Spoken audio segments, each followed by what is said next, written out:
അസ്സലാമു അലൈക്കും വറഹ്മത്തുള്ളാഹി. ബിസ്മില്ലാഹിർ റഹ്മാനിർ റഹീം. അൽഹംദുലില്ലാഹ് അല്ലദീ ഹദാനാ ലിഹാദാ വമാ കുന്നാ ലിനഹ്തദിയ ലൗലാ അൻ ഹദാനല്ലാഹ്. അല്ലാഹുമ്മ സ്വല്ലി അലാ മുഹമ്മദിൻ വഅലാ ആലി മുഹമ്മദ് കമാ സ്വല്ലൈത അലാ ഇബ്രാഹീം വഅലാ ആലി ഇബ്രാഹീം വബാരിക് അലാ മുഹമ്മദിൻ വഅലാ ആലി മുഹമ്മദ് കമാ ബാരക്ത അലാ ഇബ്രാഹീം വഅലാ ആലി ഇബ്രാഹീം إنك حميد مجيد. أما بعد فإن خير الكلام كلام الله وخير الحديث كتاب الله وخير الهدي هدي محمد صلى الله عليه وسلم وشر الأمور محدثاتها وكل محدثة بدعة وكل بدعة ضلالة. أعوذ بالله من الشيطان الرجيم. بسم الله الرحمن الرحيم. يا أيها الذين آمنوا اتقوا الله حق تقاته ولا تموتن إلا وأنتم مسلمون. يا أيها الذين آمنوا اتقوا الله وقولوا قولا سديدا يصلح لكم أعمالكم ويغفر لكم ذنوبكم ومن يطع الله ورسوله فقد فاز فوزا عظيما. فأعرض عمن تولى عن ذكرنا ولم يرد إلا الحياة الدنيا ذلك مبلغهم من العلم. സ്നേഹമുള്ള സത്യവിശ്വാസികളെ, സത്യവിശ്വാസിനികളെ, സഹോദരി സഹോദരന്മാരെ, സർവശക്തനായ അള്ളാഹുവിൻ്റെ കൽപ്പനകളും നിർദ്ദേശങ്ങളും ജീവിതത്തിൽ ഉൾക്കൊണ്ടുകൊണ്ട് ജീവിക്കണമെന്ന് എന്നെയും നിങ്ങളെയും ഞാൻ ഓർമ്മപ്പെടുത്തുകയാണ്. സഹോദരങ്ങളെ, അള്ളാഹുവിൻ്റെ അപാരമായ അനുഗ്രഹത്താൽ വ്യത്യസ്തമായ രൂപത്തിലും വിവിധങ്ങളായ തരത്തിൽ നമ്മൾ സംഘടിപ്പിക്കപ്പെടുന്ന ക്ലാസ്സുകളിലൂടെ, പ്രഭാഷണങ്ങളിലൂടെ ദീനിൻ്റെ വിഷയങ്ങൾ അറിയാനും മനസ്സിലാക്കുവാനും നമുക്ക് മഹത്തായ അവസരങ്ങൾ ലഭിച്ചുകൊണ്ടിരിക്കുകയാണ്. വിശ്വാസപരമായ കാര്യങ്ങളെക്കുറിച്ച് മനസ്സിലാക്കാൻ അഖീദ സംബന്ധമായ ക്ലാസുകൾ എല്ലാ ആഴ്ചകളിലും നമ്മുടെ ഈ പട്ടണത്തിൽ സംഘടിപ്പിക്കപ്പെട്ടുകൊണ്ടിരിക്കുന്നുണ്ട്. മതപരമായ കാര്യങ്ങളെക്കുറിച്ച് പഠിക്കാൻ ഒട്ടനവധി വേദികൾ നമ്മുടെ ഈ മഞ്ചേരി അങ്ങാടിയിൽ നമുക്ക് ലഭ്യമാകുന്നുണ്ട്. ആ കൂട്ടത്തിൽ എല്ലാ മാസത്തിലെയും ആദ്യത്തെ തിങ്കളാഴ്ചകളിൽ നാം നമ്മുടെ കുടുംബപരമായ, അല്ലെങ്കിൽ നമ്മുടെ കുടുംബം ഒന്നിച്ചിരുന്ന് പഠിക്കുകയും മനസ്സിലാക്കുകയും ചെയ്യേണ്ട കുടുംബ വിഷയങ്ങളെക്കുറിച്ചും നമ്മുടെ ജീവിതത്തിൽ അനിവാര്യമായി നാം അറിയേണ്ട മതപരമായ കാര്യങ്ങളെക്കുറിച്ചും ചർച്ച ചെയ്തുകൊണ്ടിരിക്കുകയാണ്. അതിൻ്റെ തുടർച്ചയായുള്ള ക്ലാസുകളിൽ ഒരു ക്ലാസ്സിലാണ് നമ്മൾ ഇന്നിവിടെ സന്നിഹിതരായിരിക്കുന്നത്. ഈ മാസത്തിലെ ആദ്യത്തെ തിങ്കളാഴ്ച. ഒരുപക്ഷെ ഇന്നത്തെ വിഷയം എന്താണെന്ന് നിങ്ങൾ അറിഞ്ഞിട്ടുണ്ടോ എന്ന് എനിക്കറിയില്ല. ഏതായിരുന്നാലും നമ്മൾ വിവിധങ്ങളായ ഒട്ടനവധി വിഷയങ്ങളെക്കുറിച്ച് ചർച്ച ചെയ്തു വന്നിട്ടുണ്ട്. ആ കൂട്ടത്തിൽ വളരെ ഗൗരവമേറിയ ഒരു ചർച്ച തന്നെയാണ് നമ്മുടെ കുടുംബവുമായി ബന്ധപ്പെട്ട് ഇന്നും നമ്മൾ ചർച്ചയ്ക്ക് എടുത്തിരിക്കുന്നത്. ഒരു ഭദ്രമായ, കെട്ടുറപ്പുള്ള ഒരു മനസ്സോടുകൂടെ എല്ലാവരും മുന്നോട്ട് പോകുന്ന ഒരു കുടുംബം അതെങ്ങനെ സാധ്യമാകും എന്നതാണ് യഥാർത്ഥത്തിൽ ഇന്നത്തെ ഈ കുടുംബ വിജ്ഞാന വേദിയിൽ നമ്മൾ ചർച്ചയ്ക്ക് എടുത്തിരിക്കുന്നത്. സഹോദരങ്ങളെ, വളരെ പ്രസക്തമായിട്ടുള്ള ഒരു കാര്യമാണ് ഇതെന്ന് മുഖവുരകളൊന്നും ആവശ്യമില്ലാതെ ഇതിൻ്റെ ഓരോ വശങ്ങളിലേക്ക് പ്രവേശിക്കുമ്പോൾ തന്നെ നമുക്ക് ബോധ്യപ്പെടുന്ന കാര്യമാണ്. യഥാർത്ഥത്തിൽ പല പ്രഭാഷണങ്ങളിലും നമ്മൾ ആവർത്തിച്ചതാണെങ്കിലും നമ്മൾ അറിയേണ്ട ഏറ്റവും പ്രധാനപ്പെട്ട ഒരു കാര്യം, യഥാർത്ഥത്തിൽ നമ്മൾ ഏറ്റവും പ്രിയപ്പെട്ടതായി കാണുന്നതെന്തോ, നമ്മൾ ഏറ്റവും ആഗ്രഹിക്കുന്നതെന്തോ, നമ്മൾ ഏറ്റവും ഇഷ്ടപ്പെടുന്നതെന്തോ, അത് നമുക്ക് നേടാൻ ഒരു വഴി മാത്രമേ ഉള്ളൂ. അത് നമ്മൾ അറിയണം. നല്ല ഭക്ഷണം നമ്മുടെ മുമ്പിൽ വിഭവസമൃദ്ധമായി സമർപ്പിക്കപ്പെട്ടാലും മനസ്സിനുള്ളിൽ വേദനകളും വിഷമങ്ങളും കത്തിയെരിയുന്നുവെങ്കിൽ ആ ഭക്ഷണം ആർക്കാണ് ആസ്വാദനത്തോടെ കഴിക്കാനാവുക? നല്ല ജീവിതത്തിൻ്റെ എല്ലാ ആവശ്യങ്ങളും പരിഹരിക്കത്തക്ക വിധത്തിൽ സർവസജ്ജീകരണങ്ങളുമുള്ള എല്ലാ വീട്ടുപകരണങ്ങളും കൊണ്ട് ധന്യമായ ഒരു വീട്ടിലാണെങ്കിലും മനസ്സമാധാനമില്ലാത്തൊരു കുടുംബിനിക്ക്, മനസ്സമാധാനമില്ലാത്തൊരു കുടുംബാംഗത്തിന് എങ്ങനെയാണ് ആ വീട് കുളിരു പകരുക, സമാധാനം പകരുക? അപ്പോൾ ജീവിതത്തിൽ ഏറ്റവും അനിവാര്യമായത് നമ്മുടെ മനസ്സിൻ്റെ സന്തോഷവും സമാധാനവുമാണെന്ന കാര്യത്തിൽ നമുക്ക് തർക്കമില്ല. സഹോദരങ്ങളെ, അതെവിടെ നിന്ന് കിട്ടും എന്ന കാര്യത്തിലും എനിക്കും നിങ്ങൾക്കും ഒരേ ഒരു ഉത്തരമേ ഉള്ളൂ. അത് യഥാർത്ഥത്തിൽ വിശുദ്ധ ഖുർആനിൻ്റെയും പ്രവാചകൻ തിരുമേനി സല്ലല്ലാഹു അലൈഹി വസല്ലമിൻ്റെയും മാർഗനിർദ്ദേശങ്ങളിലൂടെയല്ലാതെ നമുക്കത് കരസ്ഥമാക്കാൻ സാധ്യമല്ലെന്നും നമുക്കറിയാം. യഥാർത്ഥത്തിൽ ദീനിൻ്റെ കാര്യങ്ങളെക്കുറിച്ച് നമ്മൾ പഠിക്കാനും അറിയാനും ശ്രമിക്കുമ്പോൾ ഈ മനസ്സമാധാനത്തിലേക്കാണ് യഥാർത്ഥത്തിൽ നമ്മൾ പ്രവേശിച്ചു കൊണ്ടിരിക്കുന്നത് എന്നുള്ളൊരു യാഥാർത്ഥ്യമാണ്. ഇത് കേൾക്കുമ്പോൾ തന്നെ നമ്മുടെ മനസ്സ് സമാധാനപ്പെടുന്നു. ഈ കേൾക്കുന്ന മഹത്തായ വിജ്ഞാനങ്ങൾ നമ്മുടെ ജീവിതത്തിലും നമ്മുടെ കുടുംബത്തിലും പ്രയോഗവൽക്കരിക്കുമ്പോഴുണ്ടാകുന്ന സന്തോഷമാകട്ടെ നമുക്ക് പറഞ്ഞറിയിക്കുവാനോ വാക്കുകളെ കൊണ്ട് പ്രകടിപ്പിക്കുവാനോ സാധിക്കാത്ത അത്രയും ധന്യമായതാണ് യഥാർത്ഥത്തിൽ നമുക്ക് ഇതുമൂലമുണ്ടാകുന്ന സന്തോഷവും സംതൃപ്തിയും. സഹോദരങ്ങളെ, ഒരു കുടുംബത്തിൻ്റെ ഐക്യം, ഭദ്രത, കെട്ടുറപ്പ്, അതാണ് ഏറ്റവും പ്രധാനപ്പെട്ടത്. ഒരൈക്യത്തോടെയുള്ള ഒരു മാനസികാവസ്ഥക്ക് വളരെ പ്രസക്തിയും പ്രാധാന്യവുമുണ്ട്. നോക്കൂ, നിങ്ങൾ എത്രയെത്ര വീടുകളിലാണ്, ഒരുപക്ഷെ നമ്മുടെ വീട്ടിൽ തന്നെ ഉണ്ടാകും, ഒരു വീട്ടിനുള്ളിൽ ഒന്നിച്ചുറങ്ങുന്നവരിൽ എത്ര മനസ്ഥിതിക്കാരും എത്ര ചിന്താഗതിക്കാരുമാണുള്ളത്.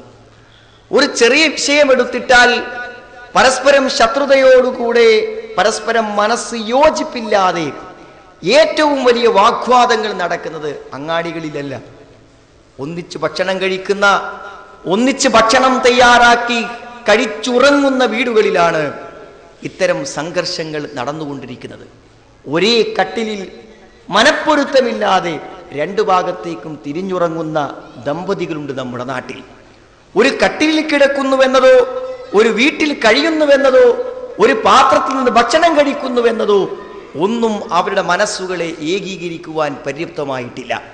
നാം ആഗ്രഹിക്കുന്നു നമ്മുടെ സ്വന്തം വീട്ടിൽ രണ്ട് മനസ്സോടുകൂടെ, രണ്ടു ഹൃദയത്തോടുകൂടെ യോജിക്കാതെ കഴിഞ്ഞുകൂടുന്ന ഒരു അവസ്ഥാവിശേഷത്തെക്കുറിച്ച് നിങ്ങൾ ആലോചിച്ച് നോക്കൂ. നിങ്ങൾ പരസ്പര ബഹുമാനമില്ലാതെ, ആദരവില്ലാതെ, വാപ്പയാരാണെന്നറിയാതെ, മക്കളാരാണെന്നറിയാതെ, പരസ്പരം അങ്ങേയറ്റം മാനസികമായ അകലങ്ങളിൽ ജീവിക്കുന്ന ആ ഒരു കുടുംബാന്തരീക്ഷത്തിൽ നിന്നും ഒരു മനസ്സോടുകൂടെ ഒരു കുടുംബനാഥന്റെയും അതേപോലെ തന്നെ ഒരു കുടുംബനാഥയുടെയും കൂടെ 10, 20, 30, 40 അംഗങ്ങളുണ്ടെങ്കിലും സ്വരച്ചേർച്ചയോടെ മനസ്സമാധാനത്തോടെ മുന്നോട്ട് പോവുക എന്നത് കുടുംബ വിഷയങ്ങളിൽ വളരെ പ്രസക്തമായതു തന്നെയാണ്. മാതാപിതാക്കളോടുള്ള കടമ, മക്കളോടുള്ള കടമ, ഭാര്യ ഭർത്താക്കന്മാർ തമ്മിലുള്ള ബന്ധം, ഇങ്ങനെ ഒട്ടനവധി ചർച്ചകൾ കുടുംബരംഗത്തുണ്ടെങ്കിലും ഏറ്റവും പ്രസക്തമായത് നാം ഇന്നുറങ്ങുന്ന നമ്മുടെ വീട്ടിൽ ആരൊക്കെ നമ്മളോടൊപ്പം ഉറങ്ങുന്നുവോ അവരെല്ലാം ഒരു മനസ്സോടുകൂടെ ജീവിക്കുന്നുവോ എന്നത് വളരെ പ്രധാനപ്പെട്ട കാര്യമാണ്. ഒരു പക്ഷേ സഹോദരങ്ങളെ, അന്തിമ വിശകലനത്തിൽ നമ്മുടെ ചെറിയൊരു ശ്രദ്ധക്കുറവ്, ചെറിയൊരു അറിവില്ലായ്മ, അതായിരിക്കാം ഭിന്നമായ മനസ്സുകളോടുകൂടെ നമ്മൾ ജീവിച്ച് മുന്നോട്ട് പോകാനുള്ള കാരണം. അതുകൊണ്ട് ഒരറിവ്, ഒരന്വേഷണം, ഒരു പഠനം നമ്മുടെ മനസ്സുകളെ ഒന്നാക്കിയാലോ, സന്തോഷത്തോടെയും സമാധാനത്തോടെയും നമുക്ക് ജീവിക്കാൻ കഴിഞ്ഞാലോ, ഐക്യമെന്നത് തർക്കമില്ലാത്തൊരു വിഷയമാണ് നമുക്ക് എല്ലാവർക്കും. അള്ളാഹുവിന്റെ സ്നേഹം ലഭിക്കണോ, മനസ്സുകൾ ഒന്നിക്കണമെന്നാണ് ഖുർആൻ നമ്മളെ പഠിപ്പിക്കുന്നത്. ഇന്നല്ലാഹ യുഹിബ്ബുല്ലദീന യുഖാതിലൂന ഫീ സബീലിഹി സഫാ കഅന്നഹും ബുൻയാനും മർസൂസ്. ഇന്നല്ലാഹ യുഹിബ്ബുല്ലദീന യുഖാതിലൂന ഫീ സബീലിഹി സഫാ. തീർച്ചയായും അല്ലാഹു ഇഷ്ടപ്പെടുന്നു. ഇന്നല്ലാഹ യുഹിബ്ബുല്ലദീന യുഖാതിലൂന ഫീ സബീലിഹി സഫാ. അണിയണിയായി നിന്നുകൊണ്ട് അല്ലാഹുവിന്റെ മാർഗത്തിൽ പോരാടുന്നവരെ അല്ലാഹു ഇഷ്ടപ്പെടുന്നു. കഅന്നഹും ബുൻയാനും മർസൂസ്. അവരേതുപോലെയാണ്? ഒരു ചുമരിലെ ഇഷ്ടികകൾ ചേർന്ന് നിൽക്കുന്ന പോലെ നിൽക്കുന്നു എന്നാണ്. ഒരല്പം പോലും വിയോജിപ്പില്ലാതെ, ഒരിഷ്ടിക പോലും അല്പം പുറത്തേക്ക് തള്ളി നിൽക്കാതെ, ഒരൊറ്റ മനസ്സോടുകൂടെ രണാങ്കണങ്ങളിൽ ഒരുമിച്ച് നിൽക്കാൻ പറ്റുന്നവരെ അള്ളാഹു സ്നേഹിക്കുമെന്നാണ്. അതിൽ നിന്ന് പൊതുവായി കിട്ടുന്ന ഒരു സന്ദേശം, ഭിന്നിച്ചു നിൽക്കുന്നതല്ല അള്ളാഹുവിന് ഇഷ്ടം, ഒന്നിച്ചു നിൽക്കുന്നതാണ് അള്ളാഹുവിന് ഇഷ്ടം. മതപരമായ ഒരു നേതൃത്വത്തിന്റെ കീഴിൽ നിന്ന് ഐക്യത്തെ നഷ്ടപ്പെടുത്തിക്കൊണ്ട് ആരെങ്കിലും തിരിഞ്ഞുപോയാൽ അവൻ അജ്ഞാത കാലത്തെ മരണം വരിക്കുമെന്നാണ് നബി സല്ലല്ലാഹു അലൈഹി വസല്ലം പഠിപ്പിച്ചത്. ഒരു സമൂഹത്തിൽ നിന്ന് ഭിന്നിച്ചു പോകുന്നവൻ യഥാർത്ഥത്തിൽ ജാഹിലിയത്തിന്റെ മരണം വരിക്കുന്നതാണ്. എത്ര ഗൗരവപരമാണ് സഹോദരങ്ങളെ, എനിക്കും നിങ്ങൾക്കും അറിയാം.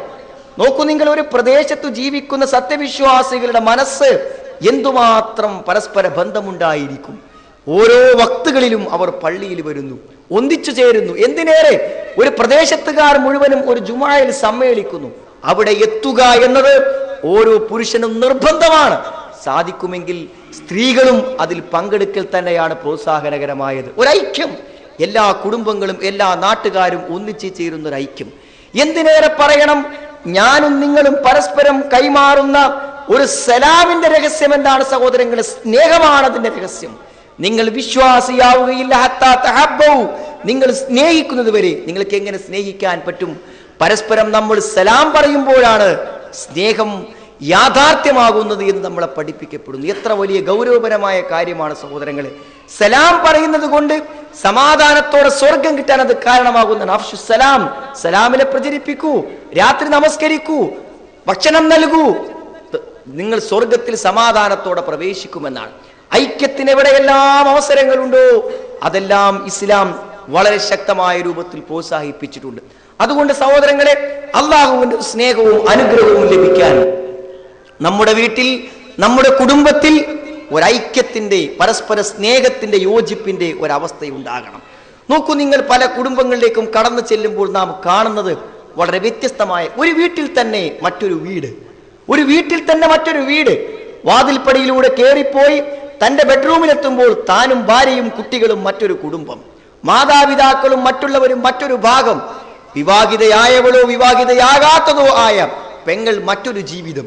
ഇങ്ങനെ വേറിട്ടുകൊണ്ട് മനസ്സടുപ്പമില്ലാതെ തികച്ചും ഭിന്നമായ നിലയിൽ ചെറിയൊരു സംശയത്തോടുകൂടെ, ചെറിയൊരു മാനസിക പ്രയാസത്തോടുകൂടെ പരസ്പരം നോക്കിക്കണ്ടാണ് എല്ലാവരും ജീവിച്ചു കൊണ്ടിരിക്കുന്നത്. നീതിയും അനീതിയും അവിടെ ചർച്ച ചെയ്യപ്പെടുന്നു, അക്രമവും അതേപോലെ തന്നെ ആക്ഷേപങ്ങളും അവിടെ ചർച്ച ചെയ്യപ്പെടുന്നു. എന്തൊക്കെ പ്രശ്നങ്ങളാണ് നമ്മുടെ വീടുകളിലും കുടുംബങ്ങളിലും. സഹോദരങ്ങളെ, ഈ ഒരു അവസ്ഥ മാറ്റിക്കൊണ്ടുവരിക എന്നത് വളരെ പ്രധാനപ്പെട്ട കാര്യമാണ്. എങ്ങനെ സാധ്യമാകും? ഞാനൊരു വിശാലമായ ഒരു പ്രഭാഷണത്തിന്റെ രൂപത്തിലല്ലെങ്കിലും ഞാൻ ഈ പറയുന്ന ഓരോ കാര്യങ്ങളും എൻ്റെ അനുഭവത്തിന്റെ അടിസ്ഥാനത്തിലാണ്. ഏതെങ്കിലും ഒരു കാര്യം പറയുന്നുവെങ്കിൽ അത് ഒരു കുടുംബത്തിൽ നിന്ന് ഞാൻ അടർത്തിയെടുത്തതാണ്. വിശുദ്ധ ഖുർആന്റെയും പ്രവാചക വചനങ്ങളും തെളിവായി ഉദ്ധരിക്കുമ്പോഴും അത് പ്രായോഗികമായ കുടുംബ ജീവിതങ്ങളുടെ വിയോജിപ്പുകളെയും ഭിന്നതകളെയും കുറിച്ച് കേട്ടതിൻ്റെയും മനസ്സിലാക്കിയതിൻ്റെയും അടിസ്ഥാനത്തിലാണ് ഓരോന്നും പറയുന്നത്. അതുകൊണ്ട് സുഹൃത്തുക്കളെ, ഇത് നമ്മുടെ പ്രായോഗിക ജീവിതത്തിൽ അന്വർത്ഥമാക്കേണ്ട യാഥാർത്ഥ്യങ്ങളാണ് എന്ന് മനസ്സിലാക്കിക്കൊണ്ട് നമ്മൾ മുന്നോട്ട് പോകണം. ഏറ്റവും ഒന്നാമത് യോജിപ്പിന് എന്താണ് വേണ്ടത്? കാര്യങ്ങളും ആദർശപരമായ യോജിപ്പിനെയാണ് സഹോദരങ്ങളെ. ഒരു വീട്ടിൽ ഇസ്ലാമിക ആദർശത്തിൽ വ്യത്യസ്തമായ കാഴ്ചപ്പാടുള്ളവരാണോ? ഉമ്മയുടെ ആദർശമല്ല വാപ്പയ്ക്ക്, വാപ്പയുടെ ആദർശമല്ല മക്കൾക്കുള്ളത്, എൻ്റെ ആദർശമല്ല എൻ്റെ ഭാര്യയ്ക്കുള്ളത്, ഞാൻ സ്വീകരിച്ച ആശയങ്ങളോട് കൂറില്ലാത്തവരാണ് എൻ്റെ മക്കൾ. സഹോദരങ്ങളെ, അവിടെ ഒരു ഐക്യം സാധ്യമാകുമോ? ഒരിക്കലും സാധ്യമല്ല അവിടെ ഒരു ഐക്യം. നിങ്ങൾ ആലോചിച്ച് നോക്കൂ, നിങ്ങൾ ഉമ്മ മരിച്ചിരിക്കുകയാണ്, മരിച്ച ഉമ്മയുടെ ശേഷക്രിയകൾ, മരണാനന്തര ക്രിയകൾ എങ്ങനെ നിർവഹിക്കണം? ഒരുപക്ഷെ യാഥാസ്ഥികമായ കാര്യങ്ങളിൽ വിശ്വസിക്കുന്ന ആൾ പറയുന്നു, ഉമ്മ മരിച്ച ദിവസം അവിടെ ബിരിയാണിയും നെയ്ച്ചോറും വേണമെന്ന്.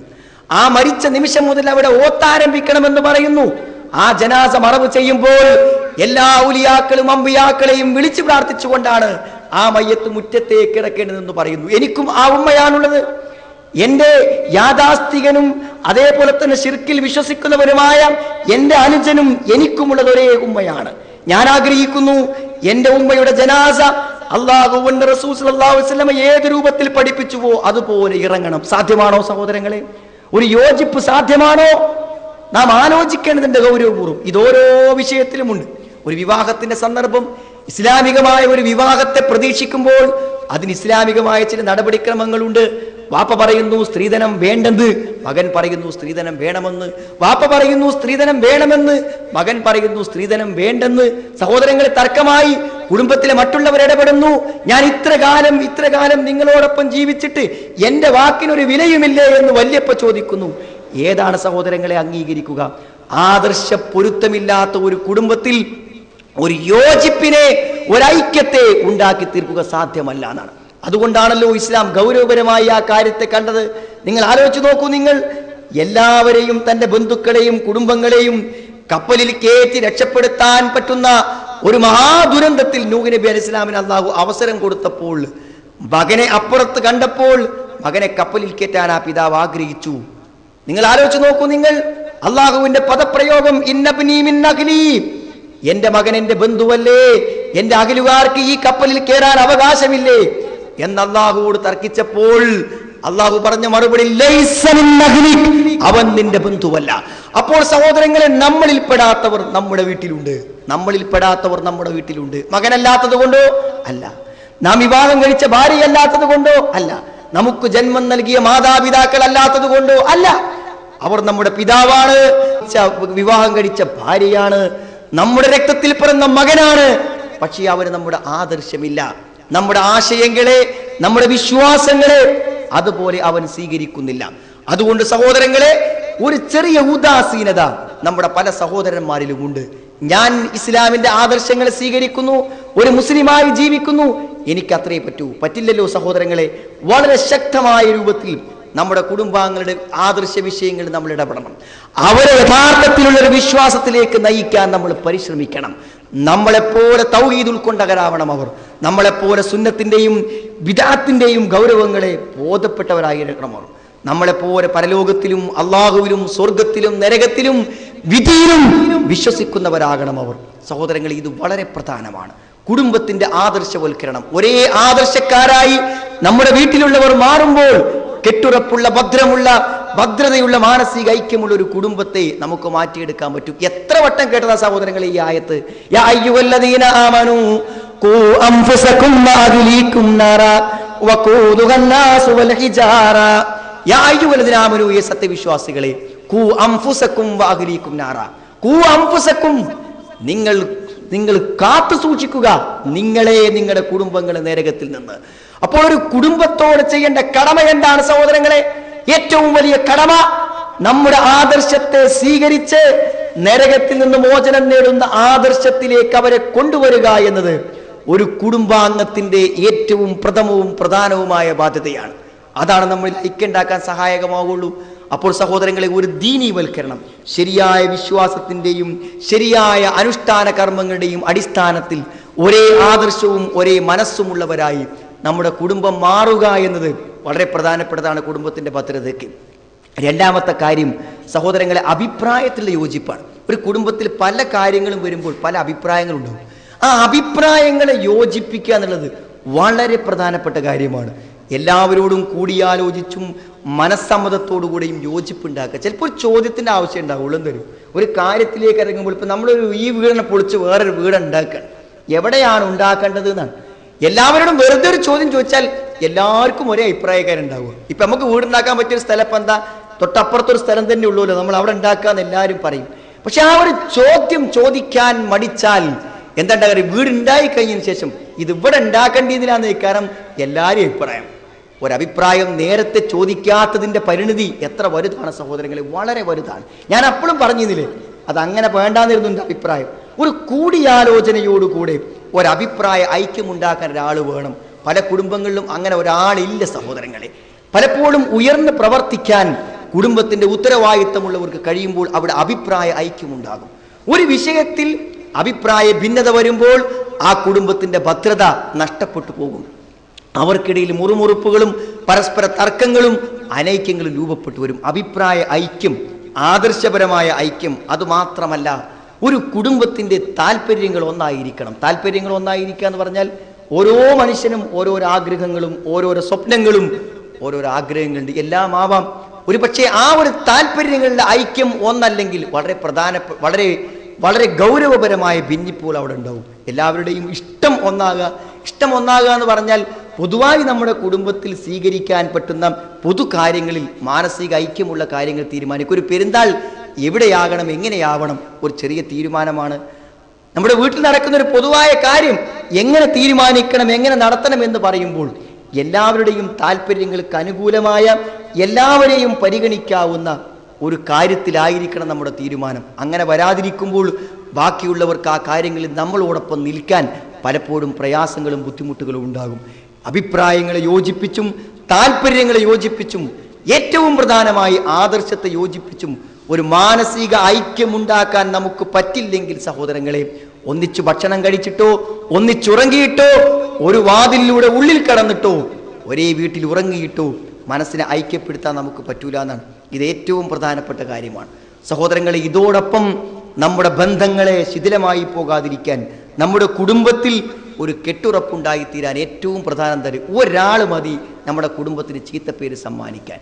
ഒരു കുടുംബം എത്രയോ കാലഘട്ടങ്ങളായി കാത്തു സൂക്ഷിച്ചു വന്ന മാന്യതയും മഹത്വവും നശിപ്പിക്കാൻ ഏതെങ്കിലും ഒരാൾ മതി. സഹോദരങ്ങളെ, തിരുത്താൻ ആൾ വേണം, ചോദിക്കാൻ ആൾ വേണം, പറയാൻ ആൾ വേണം, അല്ലേ? നമ്മുടെ വീട്ടിലൊരു കാര്യം കണ്ടാൽ അത് ഉപദേശിക്കാൻ, തെറ്റാണെങ്കിൽ അത് തെറ്റാണെന്ന് പറയാനും ശരിയാണെങ്കിൽ അത് ശരിയാണെന്ന് പറഞ്ഞ് പ്രോത്സാഹിപ്പിക്കാനും ആൾ വേണമെന്നല്ലാണ് ഏറ്റവും പ്രധാനപ്പെട്ട. ഇതിൻ്റെയൊക്കെ പേരിൽ എന്തൊക്കെ കുടുംബങ്ങൾ, എന്തൊക്കെ പ്രശ്നങ്ങളുണ്ട് സഹോദരങ്ങളെ. ഖുർആൻ പറഞ്ഞാണത്, അൽ മുഅ്മിനൂന വൽ മുഅ്മിനാത്തു ഔലിയാഉ ബഅ്ളുഹും ലിബഅ്ള്. സത്യവിശ്വാസികളും സത്യവിശ്വാസിനികളും പരസ്പരം എന്താണ് രക്ഷാധികാരി. എങ്ങനെയാണ് അവർ രക്ഷാധികാരികളാകുന്നത്? അവർ രക്ഷാധികാരികളാകുന്നത് എങ്ങനെയെന്ന് ചോദിച്ചാൽ, അവർ പരസ്പരം നന്മ കൽപ്പിക്കുകയും തിന്മ വിരോധിക്കുക. യഅ്മുറൂന ബിൽ മഅറൂഫ്, നന്മ കൽപ്പിക്കുക, തിന്മ വിരോധിക്കുക. നല്ലൊരു വ്യക്തിത്വം എന്ന് പറഞ്ഞാൽ എന്താ? എല്ലാവരും പറയുന്നതിന് ഇങ്ങനെ മൂളണ സഹോദരങ്ങളെ നല്ല സ്വഭാവം. ആരെന്ത് പറഞ്ഞാലും ആയിക്കോട്ടെ എന്ന് പറയുന്നത് നല്ല സ്വഭാവം. അങ്ങനെ മനസ്സിലാക്കി ചില ആൾക്കാർ. ചിലത് വേണ്ടെന്ന് വളരെ ഗൗരവത്തോടെ കൂടെ പറയുന്നതാണ് നല്ല വ്യക്തിത്വം. ഇത് പറ്റാത്തൊരു കാര്യമാണെങ്കിൽ അത് പറ്റൂല എന്ന് പറയാനുള്ള ആർജവത്തുണ്ടല്ലോ, അതൊരു നല്ല വ്യക്തിത്വത്തിന്റെ ഭാഗമാണ്. ആരെന്ത് പറഞ്ഞാലും അതിനൊക്കെ ചിരിച്ച് സമ്മതം കൊടുക്കുന്നത് നല്ല വ്യക്തിത്വവും നല്ല സ്വഭാവവും നല്ല പെരുമാറ്റമായിട്ട് നമുക്ക് അംഗീകരിക്കാൻ പറ്റൂല. തെറ്റാണെന്ന് തോന്നുന്ന കാര്യം തെറ്റാണെന്ന് ഉറച്ചു പറയാൻ, ധൈര്യപൂർവ്വം പറയാൻ നമുക്ക് പറ്റുമ്പോഴേ ഉണ്ടാവുള്ളൂ. സഹോദരങ്ങളെ, തിരുത്തേണ്ടത് തിരുത്തണം. കുടുംബത്തിലെ ഒരു അംഗത്തിന്റെ പോക്ക് ശരിയല്ല എന്ന് തോന്നിക്കഴിഞ്ഞാൽ അതിൽ ഇടപെട്ട് തിരുത്താൻ നമുക്ക് പറ്റുന്നില്ലെങ്കിൽ നമ്മുടെ കുടുംബത്തെ മുന്നോട്ട് കൊണ്ടുപോകാൻ പറ്റൂല. കാരണം ചെറിയ ചെറിയ തിന്മകൾ വലിയ വലിയ പ്രത്യാഘാതങ്ങൾ ഉണ്ടാക്കും സഹോദരങ്ങളെ. പലപ്പോഴും വീട്ടിലുള്ള അച്ചടക്കം സ്ത്രീകളുടെയും പുരുഷന്മാരുടെയും. അപ്പോൾ സഹോദരങ്ങളെ, കുടുംബത്തിൽ വേണ്ട വളരെ അനിവാര്യമായ ഒരു കാര്യമാണ് തിരുത്തേണ്ട ചില കാര്യം. സമയത്ത് തിരുത്തിയില്ലെങ്കിൽ എന്താ ഉണ്ടാകുക കാര്യങ്ങൾ? അത് നമ്മൾ പിടിച്ചാൽ കിട്ടാത്ത അവസ്ഥയിലേക്ക് കാര്യങ്ങൾ എത്തിപ്പെടും. എത്രയെത്ര സംഭവങ്ങളുണ്ട് സഹോദരങ്ങളെ. അത് കോളേജിൽ പഠിക്കുന്ന സമയത്ത് ഒരു പെൺകുട്ടിക്കുണ്ടായ തെറ്റായ ഒരു ബന്ധം, അത് കൈകാര്യം ചെയ്യുന്നിടത്ത് മാതാപിതാക്കൾക്ക് പരാജയം സംഭവിച്ചു. അതിൻ്റെ വളർച്ച വർഷങ്ങൾക്ക് ശേഷം കുടുംബത്തിന് മുഴുവൻ അപമാനം വരുത്തുന്ന ഒരു പരിണിതിയായിരുന്നു ആ പെൺകുട്ടിയിൽ നിന്ന് ആ കുടുംബത്തിനുണ്ടായത്. എത്രയോ വർഷങ്ങളായി അവരുണ്ടാക്കിയ പാരമ്പര്യമായ മാന്യതകളെ ഇടിച്ചു തകർക്കുന്ന ഒരു അവസ്ഥയിലായിരുന്നു യഥാർത്ഥത്തിൽ അതിൻ്റെ പിന്നീടുള്ള ബാക്കിയുള്ള സംഭവങ്ങൾ. ഞാൻ പറഞ്ഞു, ഒരു സന്ദർഭത്തിൽ നമ്മൾക്ക് എത്ര സ്നേഹമുള്ള കുട്ടികളാണെങ്കിലും മുഖത്ത് നോക്കി അത് ശരിയല്ലെന്ന് ഗൗരവപൂർവം പറയേണ്ട ആൾ പറയാതിരുന്നാൽ ആ കുടുംബത്തിൽ അതിൻ്റെ ഭവിഷ്യത്തുകൾ, ഭാവി ദുരന്തങ്ങൾ സംഭവിക്കുമെന്നുറപ്പ് എല്ലാവരും വേണം. സ്വന്തം ഭാര്യയോട് പറയേണ്ട കാര്യം സമയത്ത് പറയുക തന്നെ വേണം. ഇസ്ലാമികമായ നിയമകാര്യങ്ങളിൽ ഒരു വിട്ടുവീഴ്ചയും ചെയ്യാൻ നമുക്ക് അവകാശമില്ല, നമുക്ക് അധികാരമില്ല സഹോദരങ്ങളെ. നമുക്ക് അധികാരമുണ്ടോ? ഇസ്ലാമികമല്ലാത്തൊരു വേഷവിധാനം എൻ്റെ ഭാര്യ സ്വീകരിച്ചാൽ തൽക്കാലം അതിനൊരു സമ്മതം കൊടുക്കാൻ എനിക്കെന്ത് അവകാശം? അത് അള്ളാഹുവിന്റെ കൽപ്പനയാണ്, വിശുദ്ധ ഖുർആനിന്റെ താല്പര്യമാണ്, ആവശ്യപ്പെടലാണ്. അത് അതുപോലെ സ്വീകരിച്ചിരിക്കണം. അത് സാരല്ല എന്ന് പറയാൻ നമുക്ക് അധികാരമുണ്ടോ? അള്ളാഹുവല്ലേ അതിൽ തീരുമാനം പറയേണ്ടത്. മതപരമായ പല കാര്യങ്ങളും അങ്ങനെ മതി, ആ രൂപത്തിൽ മതി എന്നൊക്കെ പലപ്പോഴും പറയാറുണ്ട്. കുട്ടികളല്ലേ, അത്ര പോരെ? അതിലൊക്കെ എത്ര ബുദ്ധിമുട്ടിക്കണോ? കുട്ടികളെ വെറുതെ അതൊന്നും പറഞ്ഞ് ബുദ്ധിമുട്ടാക്കണോ? അവർക്ക് മാനസികമായ പ്രയാസം സൃഷ്ടിക്കണോ എന്നൊക്കെ ചോദിക്കാറുണ്ട്. പക്ഷേ സഹോദര, മതപരമായ കാര്യങ്ങളിൽ നമ്മുടെ കുടുംബത്തിൽ എവിടെ തകരാറ് കാണുന്നുവോ അവിടെ വളരെ ശക്തമായി ഇടപെടുക എന്നുള്ളത് പ്രവാചകന്മാരും ഇസ്ലാം മതവും നമ്മളെ പഠിപ്പിച്ച കാര്യമാണ്. ഇസ്മായിൽ നബി അലൈഹി ഇസ്ലാമിനെ കുറിച്ച് പറയണം, അദ്ദേഹം തൻ്റെ കുടുംബത്തോട് നമസ്കരിക്കാൻ കൽപ്പിക്കുമായിരുന്നു. എടുത്തു പറയണോ ഖുർആൻ? ഒരു പ്രവാചകനെ കുറിച്ച് സഹോദരങ്ങളെ നിരന്തരമായ കൽപ്പനകൾ നബി സല്ലല്ലാഹു അലൈഹി വസല്ലം തന്റെ മകളെ ഉപദേശിച്ച് നമുക്ക് കാണാൻ പറ്റും.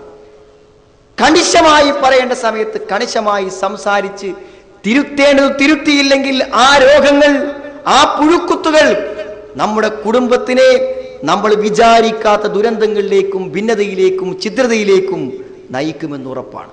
തിരുത്തണം. മക്കളിലും കുടുംബങ്ങളിലും മാതാപിതാക്കളിലും തിരുത്തേണ്ട കാര്യങ്ങളെ തിരുത്തി മുന്നോട്ട് പോവുക എന്നുള്ളത് കെട്ടുറപ്പുള്ള ഭദ്രമായ ഒരു കുടുംബത്തെ സൃഷ്ടിക്കാൻ ഏറ്റവും ആവശ്യമായ കാര്യമാണ്. സഹോദരങ്ങളെ, ഇതുപോലെ തന്നെയാണ് കുടുംബത്തിൽ നിന്ന് ഓരോ വ്യക്തികളിൽ നിന്നും ഉണ്ടാകുന്ന സമീപനങ്ങൾ. പ്രത്യേകിച്ചും കുടുംബനാഥൻ. ചില കുടുംബങ്ങളുണ്ട് ഭയങ്കര പിശുക്ക്. പല കുടുംബങ്ങളിലും പ്രതിസന്ധികൾ. നല്ല പൈസ ഉണ്ട് കൈകാര്യം ചെയ്യാൻ, പക്ഷേ അടിസ്ഥാനപരമായ ഭക്ഷണമോ മരുന്നോ ജീവിത സൗകര്യങ്ങൾ പോലും ബന്ധപ്പെട്ടവർക്ക് നൽകാതെ പണത്തെ പിശുക്കി വെക്കുന്നവർ. കുടുംബങ്ങൾക്ക് ആർക്കും കൊടുക്കില്ല. കുടുംബങ്ങളിലൊക്കെ കഷ്ടപ്പെടുന്ന ആളുകളുണ്ട്. സഹോദരങ്ങൾ, നമ്മുടെ അടുക്കൽ ചെയ്യാൻ സൗകര്യമുണ്ടായിട്ടും നമ്മൾ ചെയ്യാതിരുന്നാൽ അത് പ്രതിസന്ധി ഉണ്ടാകൂല. കാരണം പലപ്പോഴും നമുക്ക് അസൂയക്കാരുണ്ടാവാതിരിക്കാനുള്ള ഏറ്റവും നല്ല മാർഗം എന്താണെന്ന് ചോദിച്ചാൽ, നമുക്കുണ്ടായാൽ അവർക്കും ഉണ്ടാകും എന്നവർക്ക് ബോധ്യമുണ്ടെങ്കിൽ ആരും നമ്മോട് അസൂയ വെക്കില്ല. അവരെത്തുണ്ടെങ്കിൽ നമുക്ക് കിട്ടും. നിർലോഭമായ ദാനങ്ങളുടെ പ്രസക്തി അതാണ് സഹോദരങ്ങളെ, കൊടുക്കുക എന്നുള്ളതാണ്. അള്ളാഹു നിങ്ങളോട് ആഹ്വാനം ചെയ്യുന്നത് സമ്പത്തുകളെ ചെലവഴിക്കാൻ വേണ്ടിയിട്ടാണ്. എന്നിട്ട് അള്ളാഹ് പറഞ്ഞു, ആരെങ്കിലും പിശുക്ക് കാണിച്ചാൽ അവൻ പിശുക്ക് കാണിച്ചത് അവനോട് തന്നെ. നാം കൊടുക്കാതിരുന്നാൽ ആ കൊടുക്കാത്തതിന്റെ ദുരന്തം നമുക്ക് തന്നെ വന്നു ചേരും. എനിക്കില്ലാഞ്ഞിട്ടാണെങ്കിൽ എൻ്റെ മക്കൾക്ക് ബോധ്യപ്പെടും. ഉണ്ടെങ്കിൽ ദൂർത്തു വേണമെന്നല്ല സഹോദരങ്ങളെ, ചോദിക്കുന്നതെല്ലാം കൊടുക്കണമെന്നല്ല. മക്കൾക്ക് എല്ലാവർക്കും മൊബൈൽ ഫോണും മോട്ടോർ ബൈക്കും വാങ്ങിക്കൊടുക്കണം എന്നെൻ്റെ വാക്കുകൾക്ക് അർത്ഥമില്ല. അടിസ്ഥാന കാര്യങ്ങൾക്ക് അവർക്കുള്ള സൗകര്യങ്ങൾ ചെയ്തു കൊടുക്കാൻ വകയുള്ളവർ സമ്പത്തിനോടുള്ള ആർത്തി കൊണ്ടും പിശുക്കുകൊണ്ടും അത് നിർവഹിക്കാതിരുന്നാൽ ആ കുടുംബം ചിന്ന ഭിന്നമാകും. നിങ്ങൾ അന്വേഷിച്ചു നോക്കൂ. നിങ്ങൾ എത്രയോ മരിച്ചുപോയ പിതാവിനെ കുറിച്ച് പോലും നന്മ പറയാൻ കഴിയാത്ത മക്കളെ ഞാൻ ശ്രവിച്ചിട്ടുണ്ട്. ഖബറിൽ കിടക്കുന്ന വാപ്പയെ പറ്റി നല്ലത് പറയാത്തത് എന്തേ? വാപ്പയുടെ അടുക്കൽ കണ്ടമാനം പണമുണ്ടായിട്ടും അടക്കയും കുരുമുളകും റബ്ബറും കൊണ്ട് പണം വിളഞ്ഞിട്ടും എന്റെ വീട്ടിലേക്കോ എന്റെ മക്കൾക്കോ എന്തെങ്കിലും സന്ദർഭവശാൽ പോലും തരാൻ അയാൾ തയ്യാറായില്ലെന്ന് പറയുന്നവരുണ്ട്. മരിച്ചിട്ട് പോലും ഒരു പ്രാർത്ഥന കിട്ടാൻ ഭാഗ്യം ലഭിക്കാത്തവരുണ്ട്. സഹോദരങ്ങളെ, ചെയ്തു പോകരുത്.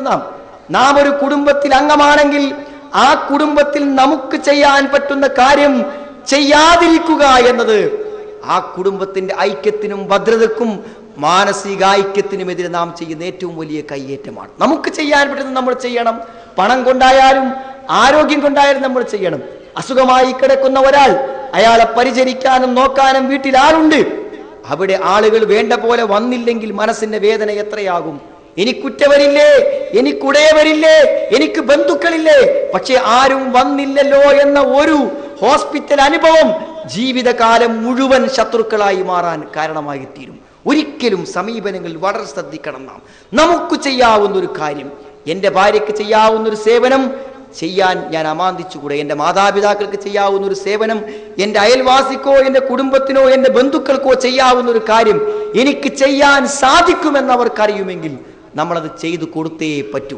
യഥാർത്ഥത്തിൽ ഗൗരവപരമാണ് സഹോദരങ്ങൾ ഈ കാര്യം. സമീപനങ്ങൾ, നമ്മൾ അവരോട് കാണിക്കുന്ന സമീപനങ്ങൾ ഏറ്റവും പ്രധാനം ഞാൻ പറഞ്ഞ പിശുക്ക് തന്നെയാണ്. പിശുക്ക് കൊണ്ട് നശിച്ച കുടുംബങ്ങളുണ്ട്, പിശുക്ക് കൊണ്ട് ഛിദ്രമായ കുടുംബങ്ങളുണ്ട്.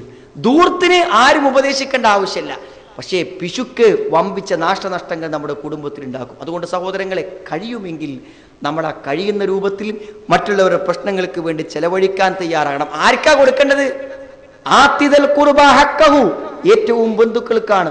ഒരു ദിർഹമുണ്ടെങ്കിൽ അത് എനിക്ക് വേണ്ടിയാണ് ഞാൻ ഒന്നാമത് ചെലവഴിക്കേണ്ടത്. പിന്നെ എന്നിലെ ഏറ്റവും അടുത്ത് നിൽക്കുന്നവരാരോ അവർക്ക് വേണ്ടി കൊടുക്കണം. എൻ്റെ മക്കളെ പട്ടിണിക്കിട്ട് നാട് മുഴുവൻ ജീവകാരുണ്യ പ്രവർത്തനങ്ങൾ നടത്തുന്നതിൻ്റെ ആത്മാർത്ഥത എന്താണ് സഹോദരങ്ങളെ? എൻ്റെ ബാധ്യതയാണല്ലോ ഞാൻ ആദ്യം നിർവഹിക്കേണ്ടത്. എൻ്റെ ബാധ്യത നിർവഹിക്കുക എന്നുള്ളത് ഏറ്റവും പ്രധാനപ്പെട്ട കാര്യമാണ്. അതാണ് ഏറ്റവും ഒന്നാമത്തെ പരിഗണന. ആ കാര്യത്തിനാണ് സഹോദരങ്ങളെ നൽകേണ്ടത്. അപ്പോൾ ഞാൻ പറഞ്ഞത്, ഇത് പിശുക്ക് പല കുടുംബങ്ങളെയും ഛിന്ന ഭിന്നമാക്കി. രണ്ടാമത്തെ ഇത് വളരെ പ്രധാനപ്പെട്ട ഒരു സംഗതിയാണ് സഹോദരങ്ങളെ. അത് വേണ്ട രൂപത്തിൽ ചെലവഴിക്കാതിരുന്നാൽ ആ ചിലവഴിക്കാത്ത അവസ്ഥ നമ്മുടെ കുടുംബത്തിൽ ഛിദ്രതയും ഭിന്നതയും ഉണ്ടാക്കാൻ കാരണമായി തീരുന്നില്ലാണ്. അതേപോലെ തന്നെ വളരെ പ്രധാനപ്പെട്ട കാര്യമാണ് എന്ത് കാര്യങ്ങൾ ഞാൻ പറഞ്ഞു. ഇപ്പോൾ ഇന്നലെ എനിക്കുണ്ടായ ഒരു +1 പഠിക്കുന്ന ഒരു കുട്ടിയോട് വളരെ അടിസ്ഥാനപരമായ കാര്യങ്ങൾ പോലും പറയാനുള്ള ഒരവസ്ഥ മാതാപിതാക്കൾക്കില്ല. തുറന്ന സംസാരം ലോകത്തുള്ളവരോട് മുഴുവൻ. ഏതോ ബസ്സിൽ കയറിയ അപരിചിതനോട് പോലും ജീവിതത്തിന്റെ എല്ലാ കഥകളും തുറന്നു പറയുന്ന നമുക്ക് സ്വന്തം ഭാര്യയോട് തുറന്ന് സംസാരിക്കാൻ അറിയില്ല, സ്വന്തം വാപ്പയോട് തുറന്ന് സംസാരിക്കാൻ അറിയില്ല, സ്വന്തം മക്കളോട് തുറന്ന് സംസാരിക്കാൻ അറിയില്ല. അതിന് മറ്റൊരാളുടെ സഹായം വേണം. എറണാകുളത്ത് നിന്നാണ് ടാക്സി വിളിച്ചിട്ട് ഒരാൾ വന്നത്. എന്തിനറിയോ? മകളോടൊന്നും സംസാരിച്ചു നോക്കുമ്പോൾ എന്താണ് സഹോദരങ്ങളെ, പോരുന്ന സമയത്ത് ഇങ്ങോട്ട് എത്തിലിടക്ക് വാഹനത്തിലിരുന്ന് അവർ ചർച്ച ചെയ്താൽ തീരാവുന്ന കാര്യങ്ങളേ ഉള്ളൂ. പക്ഷെ തുറന്നു സംസാരിക്കണം. നമ്മുടെ വീട്ടിൽ അന്യരുണ്ടാവാൻ പാടില്ല. നമ്മുടെ പിതാവ് നമുക്ക് അന്യനായിക്കൂടാ, മക്കൾ നമുക്ക് അന്യരായിക്കൂടാ. ഐക്യമുണ്ടാവണോ? മനസ്സ് തുറന്ന് സംസാരിക്കണം. തുറന്നു സംസാരിച്ചില്ലെങ്കിൽ തെറ്റായ അനുമാനങ്ങളും തെറ്റായ ഊഹങ്ങളും മനസ്സിൽ വരും. അങ്ങനെ ആയിരിക്കും, ഇങ്ങനെ ആയിരിക്കും. അങ്ങനെയൊന്നല്ല. അങ്ങനെയാണോ അല്ലയോ എന്ന് ചോദിക്കൂ. നീ എന്തുകൊണ്ടാണ് അങ്ങനെ ചെയ്തത്? ഞാനിങ്ങനെ കയറി വരുമ്പോൾ നീ എന്നെ നോക്കിയില്ലല്ലോ, നീ എഴുന്നേറ്റ് നിന്നില്ലല്ലോ, നീ എന്നെ ബഹുമാനിച്ചില്ലല്ലോ എന്ന് വാപ്പക്ക് തോന്നിയെങ്കിൽ അവനെ വിളിച്ചിട്ട്, മോനെ നീ എന്തുകൊണ്ടാണ് ഞാൻ വന്ന ഒരു ഭാവം നിന്റെ മുഖത്ത് കണ്ടില്ലല്ലോ എന്ന് ചോദിക്കൂ. അവനൊരു മറുപടി ഉണ്ടാകും അതിന് പറയാൻ.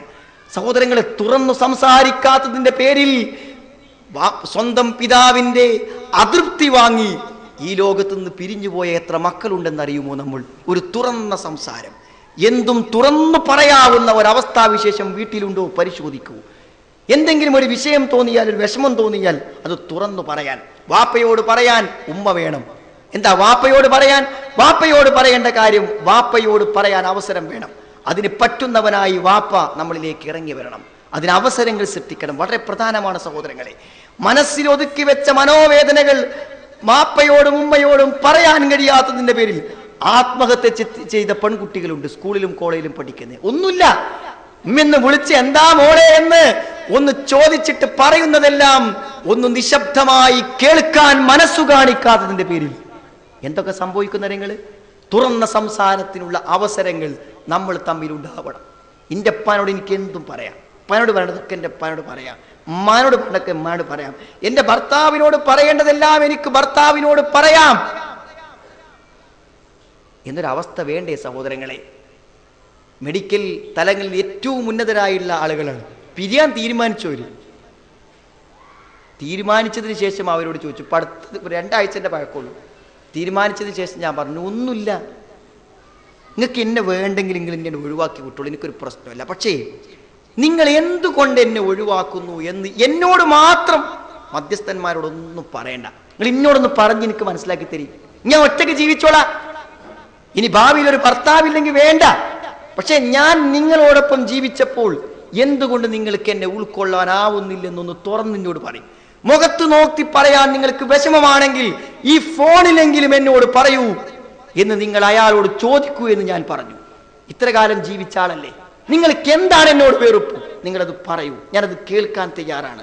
ഒന്നിനും ഞാൻ മറുപടി പറയുന്നില്ല, ഒന്നിനെയും ഞാൻ വിമർശിക്കുന്നില്ല. സഹോദരങ്ങളെ, ഒന്നിച്ചുറക്കുന്നവർക്ക് തുറന്നൊന്ന് സംസാരിക്കാൻ സാധിച്ചില്ലെങ്കിൽ ഒരു കുടുംബത്തിൽ എത്ര മുഖങ്ങൾ ഉണ്ടാകും, എത്ര ഗ്രൂപ്പുകൾ ഉണ്ടാകും, എത്ര ആളുകൾ ഉണ്ടാകും? തുറന്ന സംസാരം ഏറ്റവും പ്രധാനപ്പെട്ട കാര്യമാണ്. ഇതൊന്നും മറ്റാർക്കും വേണ്ടി പറയുന്നതല്ലോ, എനിക്കും നിങ്ങൾക്കും വേണ്ടി പറയുന്നതാണ്. സഹോദരങ്ങൾ, ഇതിലൊക്കെ വലിയ യാഥാർത്ഥ്യങ്ങളുണ്ട്. ആയിരക്കണക്കിന് കുടുംബങ്ങളെ വഴിപിരിപ്പിച്ചതും മനോവേദന കൊണ്ട് പലരും ജീവത്യാഗം ചെയ്തതും സ്വന്തം വേദനകളെ പറയാൻ സ്വന്തം ബന്ധപ്പെട്ടവർ മനസ്സ് തുറക്കാൻ അവസരം കൊടുക്കാത്തത് കൊണ്ടാണ്. തുറന്ന് ആ അവസരങ്ങൾ സൃഷ്ടിക്കുക എന്നുള്ളത് പ്രധാനമാണ്. എല്ലാ വിഷയങ്ങളും പരിഹരിക്കാൻ ഏറ്റവും പ്രധാനപ്പെട്ട കാര്യം കുടുംബം ഐക്യത്തോടുകൂടെ മുന്നോട്ട് പോകാൻ ഏറ്റവും പ്രധാനപ്പെട്ട കാര്യമാണ്. എൻ്റെ അഭിപ്രായത്തിൽ ചില കൂട്ടായ്മകൾ തന്നെ ഉണ്ടാക്കണം നാം കുടുംബങ്ങളിൽ. ചില കൂട്ടായ്മകൾ. എങ്ങനെ കൂട്ടായ്മ? ഒരു ദിവസം ഒന്ന് നമുക്ക് റിലാക്സ് ചെയ്യാനുള്ള ദിവസമാണ്. എല്ലാവരും ഇരിക്കും, വാപ്പ എല്ലാവരും ഇരുത്തി ഒരു യോഗം. നിങ്ങളില്ലേ പല കമ്മിറ്റി മീറ്റിങ്ങുകളും പങ്കെടുത്തില്ലേ സഹോദരങ്ങളെ? നമ്മുടെ വീടിൻ്റെ കാര്യങ്ങളിൽ ഒരു മീറ്റിംഗ്. എന്തൊക്കെ വർത്താനം, എന്തൊക്കെ പ്രശ്നങ്ങൾ, എന്തൊക്കെ കാര്യങ്ങൾ ചോദിക്കുക. ഓരോരുത്തർക്കും പറയാം, നമ്മുടെ വീട്ടിന്റെ പൊതുവായ പ്രശ്നങ്ങളെക്കുറിച്ച് പറയാം, പുരോഗതിയെക്കുറിച്ച് പറയാം, അധോഗതിയെക്കുറിച്ച് പറയാം. നിനക്ക് എന്തെങ്കിലും പ്രശ്നങ്ങളുണ്ടോ പറയാം. അത് കേൾക്കുമ്പോൾ എല്ലാവർക്കും ഇടപെട്ട് ഒരവസരം ഏറ്റവും ചുരുങ്ങിയത് അങ്ങനത്തെ ഒരു ദിവസം ഉണ്ടാവുമെങ്കിലും പറയാമല്ലോ എന്ന് മനസ്സുകൊണ്ട് വിചാരിക്കും. നമ്മൾ മാത്രം ഒതുങ്ങുന്ന കാര്യങ്ങൾ. സഹോദരങ്ങളെ, തുറന്ന സംസാരം ഭദ്രമായൊരു കുടുംബത്തിന് ആവശ്യമാണ്. അതിന് പറ്റുന്ന കൂട്ടായ്മകളെ നമ്മുടെ കുടുംബങ്ങളിൽ സൃഷ്ടിക്കണം. അതിനുള്ള അവസരങ്ങൾ നമ്മൾ ഉണ്ടാക്കി കൊടുക്കണം എന്നുള്ള ഏറ്റവും പ്രധാനപ്പെട്ടതാണ്. അതുപോലെ തന്നെ പ്രധാനമാണ്, എല്ലാവരും ഓരോ അവസ്ഥയിലാണ്. ഒന്ന് വാപ്പയാണ്, ഒന്ന് ഉമ്മയാണ്, ഒന്ന് മരുമകനാണ്, ഒന്ന് മരുമകളാണ്, ഒന്ന് പേരക്കുട്ടിയാണ്.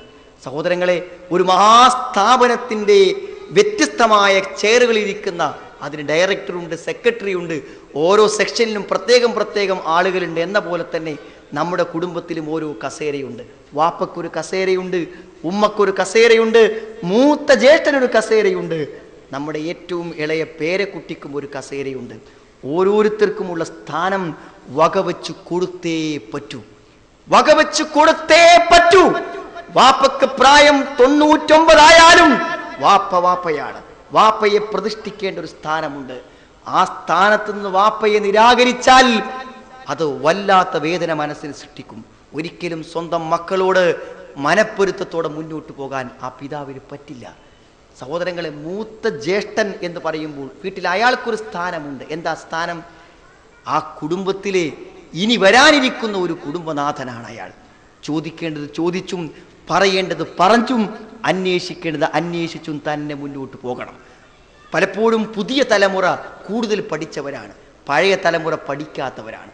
സഹോദരങ്ങളെ, പഠിച്ചാലും പഠിച്ചില്ലെങ്കിലും കുടുംബപരമായ കാര്യങ്ങളിൽ ഒരു പിതാവാകാൻ അയാൾക്ക് എന്ത് ഡിഗ്രി നമ്മൾ നിശ്ചയിക്കുക?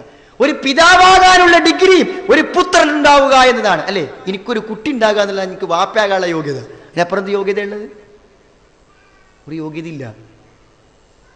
പിന്നെ നിങ്ങൾ എനിക്ക് എന്ത് ചെയ്തു, നിങ്ങളെ നോക്കാനൊരു ബാധ്യതയില്ല വാപ്പനോട്, ഉമ്മനോട്. ഇതൊക്കെ എവിടുത്തെ സംസ്കാരമാണ് സഹോദരങ്ങളെ? നോക്കാൻ ബാധ്യതയില്ലേ? വേദനയ്ക്കുമേൽ വേദന സഹിച്ച് ഒരു പേറ്റ് നോവ് മാത്രം മതിയില്ലേ ഉമ്മയോട് കടപ്പാടുണ്ടാവാൻ?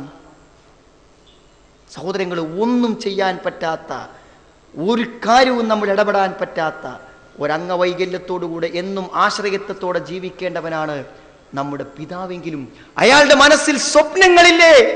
ഇതെന്റെ മകനാണ്, എൻ്റെ മകളാണ്, അവർ നല്ലവരായി വളരണേ എന്ന് ആഗ്രഹിക്കുന്ന ഒരു മനസ്സില്ലേ അയാൾക്ക്? നമുക്ക് ജന്മം നൽകിയത് മുതൽ ഇന്നേ വരെ അയാൾക്ക് ഒരു കസേരയിൽ നിന്ന് എഴുന്നേറ്റ് പോകാൻ ആരോഗ്യമില്ലാത്ത ആളാണ്. പക്ഷേ എൻ്റെ മകൻ, എൻ്റെ മകൾ നല്ലവരാകട്ടെ, ഉയരട്ടെ, എനിക്കൊന്നും ചെയ്തു കൊടുക്കാൻ പറ്റുന്നില്ലല്ലോ എന്ന മനോവേദനയെങ്കിലും ഇല്ലാത്ത രക്ഷിതാക്കൾ ഉണ്ടാകുമോ? നാം ഓരോരുത്തർക്കും നൽകേണ്ട സ്ഥാനം നൽകണം സഹോദരങ്ങളെ. ഭർത്താവിനൊരു സ്ഥാനമുണ്ട്, ഭാര്യയ്ക്കൊരു സ്ഥാനമുണ്ട്. ഈ സ്ഥാനം കൊടുക്കാത്തതിൻ്റെ പേരിൽ കുടുംബങ്ങളിൽ എത്ര പ്രശ്നങ്ങൾ ഉണ്ടായിട്ടുണ്ടെങ്കിൽ, ഞാനല്ലേ അവിടുത്തെ മൂത്ത കാരണവർ, എന്നോടൊന്ന് ചോദിച്ചോ? ചോദിക്കേണ്ട പ്രശ്നമൊന്നുമില്ല. ആ ചോദിക്കേണ്ട ഒരു ചോദ്യം ആവശ്യമാണെങ്കിൽ ചോദിക്കുക തന്നെ സഹോദരങ്ങളെ. അതിൻ്റെ പേരിൽ ഒരു നഷ്ടം വരട്ടെ, അല്ലേ? വാപ്പാക്ക് ഇപ്പോൾ ഒരു അഭിപ്രായം പറയാൻ കഴിയാത്ത അവസ്ഥയിൽ എന്നാലും വാപ്പായോട് ചോദിച്ചിട്ട് പോയാൽ മതി. ഇതൊക്കെ എത്ര ചെറിയ കാര്യങ്ങളാണെങ്കിലും ഒരൈക്യത്തോടുകൂടി ഒറ്റ മനസ്സോടെ കുടുംബം മുന്നോട്ട് പോകണമെങ്കിൽ കുറച്ചൊക്കെ മനസ്സിലാക്കി പെരുമാറാൻ തന്നെ വേണം സഹോദര. ഈ പുതിയ തലമുറയെക്കുറിച്ച് പറയുമ്പോൾ ഏറ്റവും ചുരുക്കി പറയാൻ പറ്റുക എന്താ വെച്ചാൽ, ഒരു ചുറ്റുപാട്, ഒരു പരിസരബോധമില്ലാത്തവർ എന്നാണ് ഇതിന് ഏറ്റവും നല്ല വാക്ക്. പരിസരബോധം. ആരോടാ സംസാരിക്കുന്നത്, ആരോടാ പറയണത്, എന്താ പറയണത്, എവിടെ ഞാൻ നിൽക്കുന്നത്, ഒരു കഥ ഉണ്ടാവില്ല. അതാണ്. ഒരു സ്കൂളിൻ്റെ തൊട്ടടുത്തൊരു പള്ളിയുണ്ട്. ആ പള്ളിയിൽ കുട്ടികൾക്ക് കുറച്ച് സ്വാതന്ത്ര്യം കൊടുക്കും. ഹൈസ്കൂളിലും പ്ലസ് ടു ഒക്കെ പഠിക്കുന്ന കുട്ടികൾ എന്താ, അവർക്ക് മൂത്രമൊഴിക്കാൻ വരാം, അവർക്ക് വെള്ളം കുടിക്കാൻ നല്ല നല്ല തണുത്ത വെള്ളം അവിടെ ഉണ്ട്, ഒക്കെ അവിടെ ചെയ്ത് കൊടുത്ത സേവനമാണ്. അവരുടെ മോട്ടോർ വെഹിക്കിൾ പാർക്ക് ചെയ്യാൻ പള്ളിൻ്റെ മുമ്പിൽ സ്ഥലമുണ്ട്, ഒക്കെ ഉണ്ട്. അവിടെ വരുന്ന കുട്ടികളെ കണ്ടുപോകണം. ഇപ്പുറത്ത് നിസ്കാരം ഇങ്ങനെ നടക്കിക്കാരം, ഒക്കെ മുസ്ലിം കുട്ടികളേക്കാരം. ആ നമസ്കരിക്കുന്ന സ്ഥലത്തൊരു പള്ളിയാണെന്നോ നമസ്കരിക്കുന്നു എന്ന ബോധത്തോടുകൂടെ പെരുമാറുന്ന കുട്ടികൾ വളരെ കുറച്ചേ ഉണ്ടാവുള്ളൂ. നമ്മളൊക്കെ നമ്മൾ കുട്ടികൾ വർത്തമാനം പറയുമ്പോൾ അങ്ങാടിയിൽ മാർക്കറ്റിൽ വല്ല പ്രശ്നം ഉണ്ടായാൽ രണ്ടാൾ എങ്ങനെ സംസാരിക്കുക, അങ്ങനെ വാപ്പാടി സംസാരിക്കുക. സഹോദരങ്ങളെ, എവിടെ നിന്നാണ് നമുക്കിത് മാറ്റിയെടുക്കാൻ പറ്റുക? നമ്മൾ ചിന്തിക്കണ്ടേ. അടുത്ത തലമുറ വരുന്നത് അങ്ങനെയാണ്. അവർ പറയുന്ന വാക്കുകൾ ഒരു പക്ഷേ നമ്മുടെ മണ്ണിന് പോലും, മരിച്ചാൽ മണ്ണിന് പോലും ദ്രവിപ്പിക്കാനാവാത്തതായിരിക്കും. നമ്മുടെ മക്കൾ നമ്മുടെ നേരെ എഴുതുവിടുന്ന വാക്കുകൾ. ഗൗരവത്തോടെ ചിന്തിച്ചോളിയും ആലോചിച്ചോളിയും. ഈ പരിസരബോധം സൃഷ്ടിച്ചു കൊടുക്കുക എന്നുള്ളത് വളരെ പ്രധാനപ്പെട്ട കാര്യമാണ്. ഇവിടെ ആരോടെ വർത്തമാനം പറയണത്? എൻ്റെ ഉമ്മ. അതെൻ്റെ വാപ്പയാണ്. ഇങ്ങനെ ജീവിതത്തിൽ ആരെങ്കിലും ഒരാൾ പറയണ്ടേ, അല്ലേ മനസ്സിലാവുള്ളൂ. സഹോദരങ്ങൾ, ഇത് പറയാൻ ആൾ വേണം, പഠിപ്പിക്കാൻ ആൾ വേണം, ഒരു പുതിയ തലമുറ രൂപപ്പെട്ടു വരാൻ. അതുകൊണ്ട് നാം താമസിക്കുന്ന വീട്ടിൽ എല്ലാവരും ഒരുപോലെയല്ല. ഓരോരുത്തർക്കും നൽകേണ്ട സ്ഥാനങ്ങൾ നാം നൽകിയേ പറ്റൂന്നാണ്. ഒരു കുടുംബത്തിൻ്റെ ശരിയായ ഭദ്രതയെ സ്ഥാപിച്ചു കൊണ്ടുവരാൻ അനിവാര്യമായ കാര്യങ്ങളെക്കുറിച്ചാണ് ഞാൻ പറഞ്ഞു വന്നത്. സഹോദരങ്ങളെ, അതോടൊപ്പം തന്നെ ഒരു കെട്ടുറപ്പിനെ, ഭദ്രതയെ നഷ്ടപ്പെടുത്തുന്ന കാര്യങ്ങളെക്കുറിച്ചും സൂചന പറയാതിരിക്കാൻ പറ്റില്ല. ഏറ്റവും പ്രധാനപ്പെട്ട കാര്യമാണ് എല്ലാ സംസാരവും എല്ലാ വർത്തമാനവും പരസ്പരം ഒന്നിച്ച് ജീവിക്കാനൊക്കെ സമ്മതിച്ചിട്ട് അവസാനം ഭർത്താവ് ചോദിച്ചു, ഞാൻ അവളോട് മാത്രം കിടപ്പറയിൽ പറഞ്ഞ കാര്യം എങ്ങനെ അയൽപ്പക്കത്തറിഞ്ഞു? അതും കൂടി എനിക്കൊന്ന് മനസ്സിലാക്കി തരും. അയാൾ അവസാനത്തെ ചോദ്യമാണ്. എന്ന് പറഞ്ഞാൽ സഹോദരങ്ങളെ, എല്ലാ അർത്ഥത്തിലും സൂക്ഷിക്കേണ്ട പ്രധാനപ്പെട്ട ഒരു കാര്യമാണ് നാവ്. ഒരു കുടുംബത്തിൻ്റെ ഭദ്രത തകർക്കാൻ ഇതിനേക്കാളും മൂർച്ചയുള്ള ഒരു ആയുധമില്ല കേട്ടോ. എത്ര കുടുംബങ്ങളെയാണെന്നുണ്ടെങ്കിൽ നാവുകൾ തകർത്തെറിഞ്ഞത്. അതിനൊരു പങ്ക് നമ്മൾ വഹിക്കരുത്. കാത്തു സൂക്ഷിക്കേണ്ട രഹസ്യങ്ങളെ കാത്തു സൂക്ഷിക്കുക തന്നെ വേണം. നമ്മുടെ കുടുംബത്തിന് ചില രഹസ്യങ്ങളില്ലേ, അയൽവക്കക്കാരറിയാൻ പറ്റാതെ ഇല്ലേ, നമ്മുടേതായ ചില രഹസ്യങ്ങൾ, അത് നാം കാത്തു സൂക്ഷിക്കണം. നാവ് വളരെ പ്രധാനപ്പെട്ട കാര്യമാണ്. രഹസ്യം, ഭാര്യ ഭർത്താക്കന്മാരുടെ രഹസ്യം പുറത്തു പറയാന്നുള്ളത് ഇസ്ലാമിൽ എത്ര വിരോധിക്കപ്പെട്ട കാര്യമാണ് സഹോദരങ്ങളെ. അങ്ങനെ ഒന്ന് അറിഞ്ഞു എന്നറിഞ്ഞാൽ ഓലമുള്ള വിശ്വാസ്യത നഷ്ടപ്പെട്ടില്ലേ, പിന്നെ പറയാൻ പറ്റൂ? ഞാൻ വളരെ ആത്മാർത്ഥമായും രഹസ്യമായും എൻ്റെ ഭാര്യയോട് മാത്രം പറഞ്ഞൊരു കാര്യം വേറൊരാൾ അറിഞ്ഞാൽ പിന്നെ ഞാനും അവളും തമ്മിലുള്ള വിശ്വാസ്യത എന്താണ്? ബന്ധം അവിടെ തീർന്നു. നിവൃത്തിയില്ലാതെ ഒന്നിച്ചു ജീവിച്ചാലും അവിടെ മാനസിക പൊരുത്തങ്ങൾക്ക് വലിയ തടസ്സമുണ്ടാകും. സഹോദരങ്ങളെ, പറയുമ്പോൾ നല്ലോണം കാത്തു സൂക്ഷിച്ച് പറയണേ. ചില വാക്കുകൾ വലിയ പ്രത്യാഘാതങ്ങൾ ഉണ്ടാക്കും. അതേപോലെ കുടുംബത്തെ, നാവിനെ കൊണ്ട് കുടുംബം തകർച്ചയിലേക്ക് എർത്തെറിയപ്പെടുന്നതിൻ്റെ കാരണങ്ങളിൽ മറ്റൊന്നാണ് സഹോദരങ്ങളെ ഗീബത്ത് പറയാം. അസാന്നിധ്യത്തിൽ അതായത് ഇപ്പോൾ വാപ്പനെക്കുറിച്ച് ഞാൻ ഇങ്ങനെ പറഞ്ഞു എന്ന് എന്നെ മറ്റൊരാൾ റിപ്പോർട്ട് ചെയ്തിൻ്റെ വാപ്പൻ്റെ അടുത്ത് എത്തിയാൽ എന്താണ് പിന്നെ എൻ്റെ അവസ്ഥ? എപ്പോഴും അങ്ങനെയാണ്. അസാന്നിധ്യത്തിൽ പറയുന്ന വാക്കുകൾ വളരെ പ്രധാനമാണ്. ഇല്ലതായിക്കോട്ടെ ഇല്ലാത്തതായിക്കോട്ടെ. ദിക്റുക അഹാക ബിമാ യക്റഹ്. ഇഷ്ടമില്ലാത്തൊരു കാര്യം, അവൻ ഇഷ്ടമില്ലാത്തൊരു കാര്യം നമ്മൾ ചർച്ച ചെയ്യാൻ പറ്റില്ല. ഇപ്പം നമ്മൾ വീട്ടിലത്തെ ഒരാളെ പറ്റി അയാളില്ലാത്തപ്പോൾ എന്തിനാ ഒരു ചർച്ച? അത് സതുദ്ദേശപരമല്ല സഹോദരങ്ങളെ, ഒരിക്കലും സതുദ്ദേശപരമല്ല. അത് ഒരു ദിവസവും 2 ദിവസവുമല്ല. അത് വീട്ടിലത്തെ ഒരു സമ്പ്രദായമായാലോ, ഒരാളെ പ്രതിസ്ഥാനത്ത് നിർത്തി ബാക്കിയുള്ളവരൊക്കെ ചർച്ച ചെയ്യുക. ആ ചർച്ച എന്തിനാ? നന്നാവാനാണോ സഹോദരങ്ങളെ? നന്നാവാനാണെങ്കിൽ അയാളെ തകരാറ് എന്താണോ അയാളെ വിളിച്ച് പറയലല്ലേ പ്രധാനപ്പെട്ട കാര്യം. ഇത് നാട്ടുകൂടി പറയണത് മാത്രമേ ഗീബത്താവുള്ളൂ. നമ്മുടെ വീട്ടിൽ ഒരാളുണ്ടെങ്കിൽ അയാൾക്ക് ഇഷ്ടമില്ലാത്തൊരു ചർച്ച, ഇഷ്ടമില്ലാത്ത കാര്യങ്ങളെക്കുറിച്ചൊരു ചർച്ച വരാൻ പറ്റില്ല. മാ തഖൂൽ, നീ പറയുന്ന കാര്യം, മാ ഇൻ കാന ഫീഹി മാ തഖൂൽ, നീ പറയുന്ന കാര്യം ഒരാളെപ്പറ്റി പറഞ്ഞത് അവൻ്റെ അടുത്തുണ്ടെങ്കിൽ ഫഖദ് ഇഖ്തബ്തഹു, നീ അവനെക്കുറിച്ച് ഗീബത്ത് പറഞ്ഞു. ഇനി ഇല്ലാത്തതാണെങ്കിലോ ബഹത്തഹു, നീ കളവാണ് പറഞ്ഞത്, നുണയാണ് പറഞ്ഞത് എന്നാണ്. നീ കളവ് പറഞ്ഞു, നുണ പറഞ്ഞു എന്നാണ്. സഹോദരങ്ങളെ, എത്ര ഗൗരവപരമാണ് ആ കാര്യം. ഉള്ളതും പറയാൻ പറ്റില്ല, ഇല്ലാത്തതും പറയാൻ പറ്റില്ല. ഇതൊക്കെ ഒരു ഭദ്രതയ്ക്ക് വെച്ച് തന്നെയാണ് ഇസ്ലാം. നോക്കൂ നിങ്ങൾ, ഇപ്പോൾ ഈ പ്രദേശത്തെ മൊത്തം ഇസ്ലാമിക കാര്യങ്ങൾക്ക് നേതൃത്വം നൽകുന്ന ഒരു അമീർ ഉണ്ട് എന്ന് വിചാരിക്കുക. അയാളിൽ ഈ നാട്ടിലെ ജനങ്ങൾക്ക് വിശ്വാസമാണ് അല്ലേ? ആ ഒരു വിശ്വാസത്തിൻ്റെ അടിസ്ഥാനത്തിൽ ഒരു ഐക്യം ഇവിടെ രൂപപ്പെട്ടു വന്നിട്ടുണ്ട് ഒരു മഹലിൽ. അത് തകർക്കാൻ ഒരു പണിയില്ല. അയാളെക്കുറിച്ച് 4 ആരോപണം ആണ് കെട്ടിച്ചമച്ചിട്ട് നാട് മുഴുവനാണ് പറഞ്ഞാൽ അയാളെപ്പറ്റിയുള്ള മതിപ്പ് ജനങ്ങൾക്കാണ് പോവും. അതോടുകൂടെ ആ സമൂഹം ഭിന്നിച്ചു, ഒരു കുടുംബം തകർന്നു. നാവിൻ്റെ പങ്ക് ചെറുതല്ലെന്ന് നമ്മൾ മനസ്സിലാക്കുക. അതുകൊണ്ട് സഹോദരങ്ങളെ, പറയരുത് നാം ഭർത്താവിനെ കുറിച്ച് ഭാര്യയോ, ഭാര്യയെക്കുറിച്ച് ഭർത്താവോ, മക്കളെക്കുറിച്ച് മാതാപിതാക്കളോ ഒന്നും പറയരുത്. മാത്രമല്ല അതിന് കുറച്ചും കൂടെ വേദനയുണ്ട്. എന്നെക്കുറിച്ച് എൻ്റെ ഉമ്മ പറഞ്ഞെന്ന് പറയുമ്പോൾ നാട്ടിൽ പറയണ പോലെയല്ല, ആണോ? കുറച്ച് വേദന കൂടും. കുടുംബത്തിനുള്ളിലെ നമീമത്തുകളും ഗീബത്തുകളും വല്ലാത്ത വേദന സൃഷ്ടിക്കും. എന്നെക്കുറിച്ച് നിന്റെ വാപ്പ പറഞ്ഞു എന്ന് പറയുമ്പോൾ സഹോദരങ്ങളെ നല്ലവണ്ണം ശ്രദ്ധിക്കണം വാക്കുകളെ. നമ്മുടെ കുടുംബത്തിന് തീർത്താൽ തീരാത്ത നഷ്ടം വരുത്താൻ യഥാർത്ഥത്തിൽ ആ വാക്കുകൾക്ക് പറ്റുമെന്നത് ഒരു യാഥാർത്ഥ്യമാണ്. അതേപോലെ തന്നെ നുണ, കളവ് പറയാ, വീട്ടിൽ നുണ പറയാ, ചെറിയ ചെറിയ കാര്യലാഭങ്ങൾക്ക് വേണ്ടി പച്ചക്കളവ് പറയുന്ന ദിവസം ആ കളവ് ഒരുപക്ഷെ തൽക്കാലം രക്ഷപ്പെടാൻ പറഞ്ഞ കളവാണെങ്കിലും ആ കളവിൽ നിന്നും ഉണ്ടാകുന്ന പല കാര്യങ്ങളും കുടുംബത്തിൽ വളരെ വലിയ പ്രത്യാഘാതങ്ങൾ ഉണ്ടാക്കും. വെറുതെ ഒരു നുണ മക്കളെക്കുറിച്ച് വാപ്പയോട് പറഞ്ഞാൽ, വെറുതെ ഒരു കളവ് ഒരു മകനെക്കുറിച്ച് മറ്റൊരു മകൻ ഉമ്മയോട് പറഞ്ഞാൽ ആ കളവ് തിരുത്തപ്പെടാതെ കിടക്കും. അതിലൂടെ രൂപപ്പെട്ടു വരുന്ന ധാരണകൾ വമ്പിച്ച നഷ്ടങ്ങൾ സൃഷ്ടിക്കും. നല്ലവണ്ണം ആലോചിക്കണം. നുണ പറയുന്നതിൻ്റെ ഗൗരവാവസ്ഥ നല്ലവണ്ണം ചിന്തിക്കണം സഹോദരങ്ങളെ. അത് വരാതിരിക്കാൻ നമ്മൾ ഗൗരവപരമായി ശ്രദ്ധിക്കണം. ഏറ്റവും പ്രധാനപ്പെട്ട മറ്റൊരു കാര്യമാണ് എല്ലാം ഗുണപരമായി കാണുക, പോസിറ്റീവായി കാണുക എന്ന് പറയും. എല്ലാം എന്തെങ്കിലും ഒരു സംഭവം ഉണ്ടായാൽ അതാരെങ്കിലും ഒരു അക്കൗണ്ടിൽ ചേർക്കലാണ് വീട്ടിലത്തെ പൊതുപതിവ്. അത് ഇന്നവനെ കൊണ്ടാണ്, അത് ഇന്ന കാരണം കൊണ്ടാണ്. സഹോദരങ്ങളെല്ലാം ഗുണകരമായി കാണുക. ആരിൽ എന്തു തകരാറുകൾ കണ്ടാലും അത് തിരുത്തുന്നതോടൊപ്പം അതിലെ നന്മയെ സ്വീകരിക്കുക, നല്ലതിനെ സ്വീകരിക്കുക. ഇപ്പോൾ നോക്കൂ, നിങ്ങൾ രോഗം കാണാൻ ഒരാൾ വന്നു, അയാൾ നമ്മുടെ ശത്രുവാണ്. അപ്പം എന്താ മറുപടി?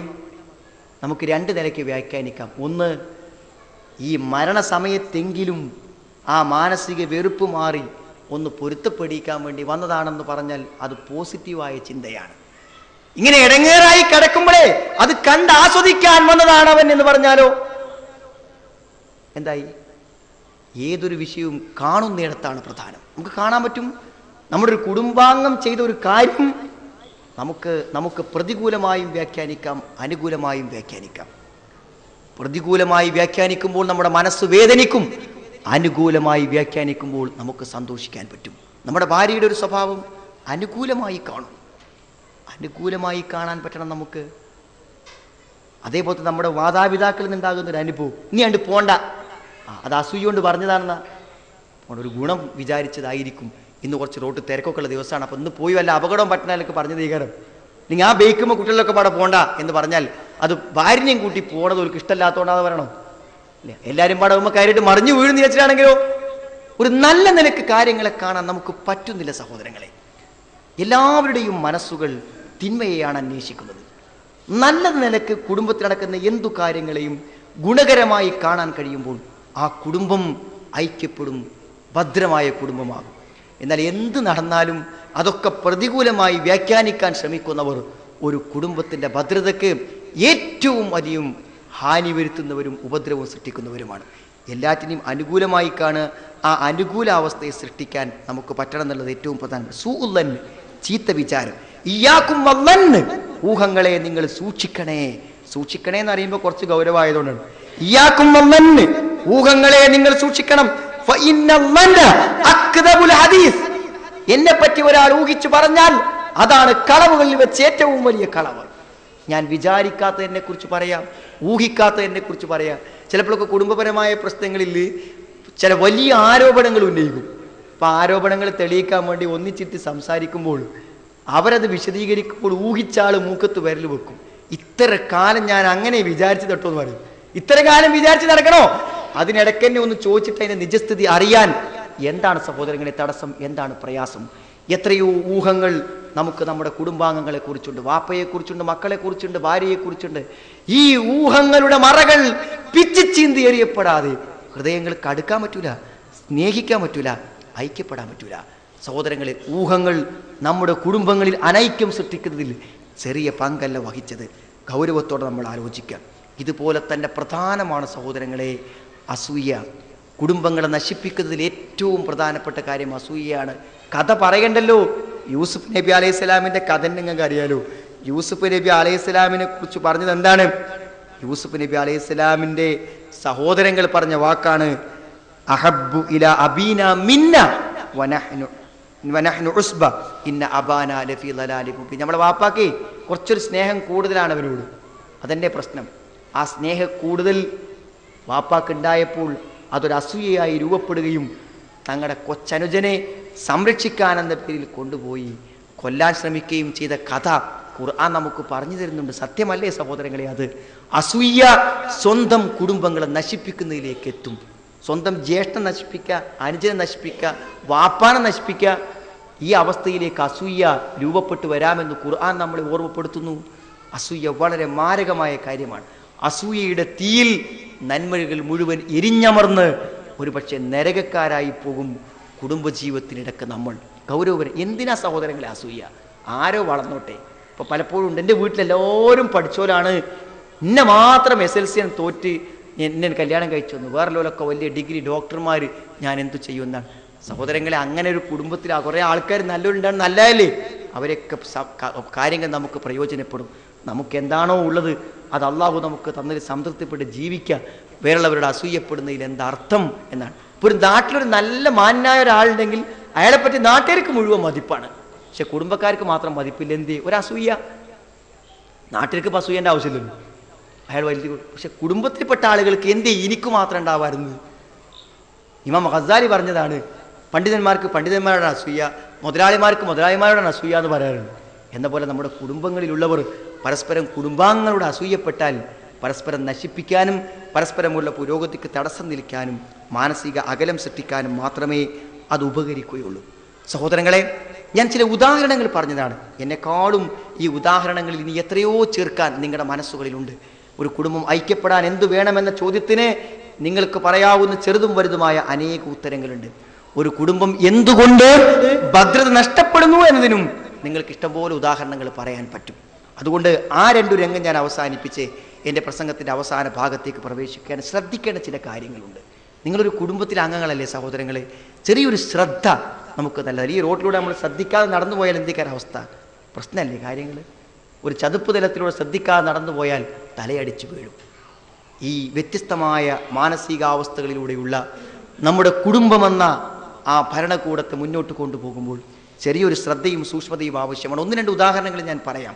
സമാനമായ ഉദാഹരണങ്ങൾ നിങ്ങൾ മനസ്സിൽ നിന്ന് എടുത്ത് നമ്മുടെ കുടുംബ ജീവിതത്തിൽ അത്തരമൊരു ശ്രദ്ധാപൂർവമായ ജീവിതം നമ്മൾ മുന്നോട്ട് കൊണ്ടുപോകാൻ ശ്രമിക്കണം. സഹോദരങ്ങളെ, എന്തു തീരുമാനിക്കുമ്പോഴും ഒരു കുടുംബം ഐക്യപ്പെട്ടു പോകാൻ ആവശ്യമായത് ഒരു തീരുമാനമെടുക്കുമ്പോൾ ആ തീരുമാനം 3 പ്രേരണകൾ കൊണ്ട് ഒരാൾക്ക് തീരുമാനം എടുക്കാൻ പറ്റും. ഒന്ന്, തികച്ചും ഇച്ഛാപരം, സ്വന്തം ഇഷ്ടം അല്ലേ? നല്ലൊരു TV ആണ് വാങ്ങി ഒരു ക്യാബിളാണ് ഇട്ടിട്ട് എനിക്കാണ് കാണണമെന്ന് വാപ്പാക്കാൻ തോന്നിയാൽ വാങ്ങനെ. എൻ്റെ വീട്ടിൽ വാങ്ങാൻ എനിക്ക് ആരോടും ചോദിക്കണം. എൻ്റെ വീട്ടിൽ TV വാങ്ങാൻ ആരോടും ചോദിക്കണം. അതിൽ ഏത് ചാനൽ കാണാൻ എനിക്ക് ആരുടെങ്കിലും പേടിക്കണം? ഒന്നും പേടിക്കേണ്ടതില്ല. പക്ഷേ സഹോദരങ്ങളെ, എന്തായിരുന്നാലും ഒരു തീരുമാനമെടുക്കുന്നത് സ്വന്തം സ്വേച്ഛപ്രകാരമാകരുത്. ഇച്ഛപ്രകാരം നമ്മളിഷ്ടം അതിനനുസരിച്ച് ചെയ്യാൻ പറ്റും. നമ്മളൊരു കുടുംബത്തിൽ വമൻ അളല്ലു ഖുർആൻ പറയാണ്, ഏറ്റവും പിഴച്ചവൻ ആരാന്ന് ചോദിച്ചാൽ സ്വന്തം ഹവയനുസരിച്ച് മനസ്സിൻ്റെ താല്പര്യം അനുസരിച്ച് തീരുമാനമെടുക്കുന്നതാണ്. ഒരിക്കലും അങ്ങനെ തീരുമാനം എടുക്കാൻ നമ്മൾ പാടില്ല. വളരെ ഗൗരവപരമായി ശ്രദ്ധിക്കണം. നോക്കൂ, നിങ്ങൾ ബസ്സിലൊക്കെ നമ്മൾ പോകുമ്പോൾ ബസ്സിൽ പാട്ട് വെച്ചിട്ടുണ്ടാവും, മ്യൂസിക്കിൻ്റെ പ്രശ്നം പോട്ട് ചെവി തൊട്ടടുത്തിരിക്കുന്ന ഒരു വർത്തമാനം പറയാൻ വേണ്ടി രണ്ടാൾ ഒന്നിച്ച് ബസ് കയറുന്നത് ഒന്നും നടക്കൂല. മരിച്ചോടത്ത് പോകുന്ന ആൾക്കാരുണ്ട്, മരിച്ചോടത്തേക്ക് പോകുന്ന ആൾക്കാരുണ്ട്. കുട്ടീനെ ആശുപത്രിക്കാണ് അർജൻറ്റായിട്ട് കൊണ്ടുപോയിട്ട് അതിൻ്റെ പിന്നാലെയാണ് പോയേക്കാരൻ ബസ്സിൽ. ഓനാണ് നല്ല അടിപൊളി പാട്ട് ഇങ്ങനെ കേൾപ്പിക്കുന്നത് ബസ്സിൽ. ആരെങ്കിലും ഒരാൾ പറഞ്ഞാലോ അവൻ ഈ സമൂഹത്തിൻ്റെ ശത്രുവാണ്. സഹോദരങ്ങൾ, ഒരു ചെറിയ പരിഗണന. ഇത് നമ്മളെ വീട്ടിലാണെങ്കിൽ എന്തൊക്കെയാണ് അവസ്ഥ അല്ലേ? മേലെന്ന് ഒരാൾ ചെടിയടപ്പിക്കുന്ന ശബ്ദത്തിൽ മ്യൂസിക് വെച്ചിരിക്കുന്നു. അവിടെ ആരൊക്കെ ഉണ്ട്? ഞാൻ പറഞ്ഞു, എന്തൊരു കാര്യം തീരുമാനിക്കുമ്പോഴും നമ്മുടെ താല്പര്യം, നമ്മുടെ സന്തോഷം, നമ്മുടെ സുഖം, ഇത് മാത്രം ചിന്തിച്ച് കുടുംബത്തിൽ തീരുമാനമെടുത്താൽ പ്രശ്നം ഉണ്ടാവും. ഞാൻ ഒരാളെ പരിചയപ്പെട്ടു, ഞാൻ അത്ഭുതപ്പെട്ടു അയാളെക്കുറിച്ച്. അയാളൊരു കുടുംബത്തിലെ അംഗമാണ് സഹോദരങ്ങളെ. അയാളൊരു ഭർത്താവാണ്, ഒരു പിതാവാണ്. മൂപ്പര ജീവിതത്തിൻ്റെ സുഖലോലുപത, ഹോട്ടലിൽ കയറി നല്ല ഭക്ഷണം, നല്ല അടിപൊളി വസ്ത്രം, എല്ലാ സമയത്തും വാഹനം പിടിച്ച് നല്ല സുന്ദരമായി പെട്രോൾ അടിച്ച് പോവന്നെ. ആ സുഖജീവിതത്തിൻ്റെ ചെറിയൊരു അനുഭവം പോലും തൻ്റെ മക്കൾക്കും കുട്ടികൾക്കും ഇല്ല. ആലോചിക്കുക നിങ്ങൾ ആ ജീവിതത്തിൻ്റെ അവസ്ഥ. അയാൾ സ്വതന്ത്രമായി സുഖസുന്ദരമായി ജീവിക്കുന്നു. ഒരു എത്തി മക്കളെ പോലെ മക്കൾ അയാളൊപ്പം ജീവിക്കുന്നു.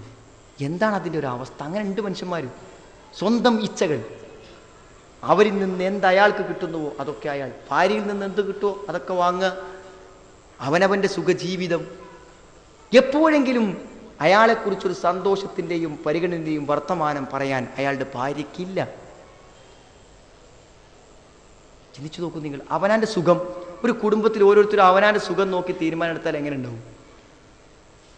രണ്ടാമത്തെ എന്താ നിങ്ങൾ, കാര്യലാഭം. നമ്മളെ മെച്ചം നോക്കുക അല്ലേ? വീട്ടിൽ ഏറ്റവും നല്ലൊരു സ്ഥലം നോക്കിയിട്ട് വാപ്പാനോട് പറഞ്ഞിങ്ങാട്ട് ഇവിടെ ഞാനൊരു വീടನ್ನು കയറ്റിയാലോ, ആർക്കും എതിർപ്പൊന്നുണ്ട്. വാപ്പ പറഞ്ഞാൽ ആർക്കും എതിർപ്പുണ്ടാവില്ല. അവനാൻ്റെ ഒരു ലാഭം മാത്രം. അപ്പോൾ സ്വത്ത് വിഹിതം വെക്കുന്ന സമയത്ത് ആ മെയിൻ പ്ലോട്ട് അവനല്ലാതെ ആർക്കാ കൊടുക്കുക? ആർക്കും കൊടുക്കാൻ പറ്റും? അവൻ്റെ വീട് അവിടെ അല്ലേ ഉള്ളത്? സ്വാഭാവികമായി വന്നതോ യാദൃച്ഛികമായി സംഭവിച്ചതിലോ അർത്ഥം. പക്ഷെ ഒരു പിന്നെ മുൻകൂട്ടി തന്നെ ഒരു സാമർഥ്യം എന്ന് പറയാം അല്ലേ, നല്ലൊരു ഭാഷയിൽ സാമർഥ്യം. ഇത്തരം സമർത്ഥന്മാർക്ക് കുടുംബങ്ങളിൽ ഒന്നും നേടാൻ പറ്റില്ല. അവനവൻ്റെ ലാഭം എന്ത് തീരുമാനിക്കുമ്പോഴും എൻ്റെ മെച്ചം അങ്ങനെ വേണ്ട. ഞാൻ വീട്ടിൽ ഒരു നല്ല വിശിഷ്ട സാധനം വാങ്ങുമ്പോൾ എനിക്കിഷ്ടമുള്ള വാങ്ങണ്ട്, അവിടുത്തെ ഭൂരിപക്ഷത്തിന് ഇഷ്ടമല്ല വേണ്ടത്. സഹോദരങ്ങളെ, സ്വന്തം കാര്യലാഭം മാത്രം ചിന്തിച്ചുകൊണ്ട് തീരുമാനമെടുക്കുന്നവർ ആ കുടുംബത്തിന് ശത്രുക്കളാണ്. അവർക്ക് അവിടെ ഒന്നും ചെയ്യാൻ പറ്റില്ല. ദേഹേച്ഛയല്ല തീരുമാനത്തിൻ്റെ മാനദണ്ഡം, സ്വന്തം ലാഭവുമല്ല തീരുമാനത്തിൻ്റെ മാനദണ്ഡം. ഒരു സഹോദരി പറഞ്ഞ് ഞാൻ ഓർക്കുന്നു, ഒരു വ്യഭിചാര കേസിൻ്റെ പേരിൽ കുടുംബം, ഭർത്താവ് ഡൈവേഴ്സ് ചെയ്തു, കുട്ടികളൊക്കെ ഉണ്ട്.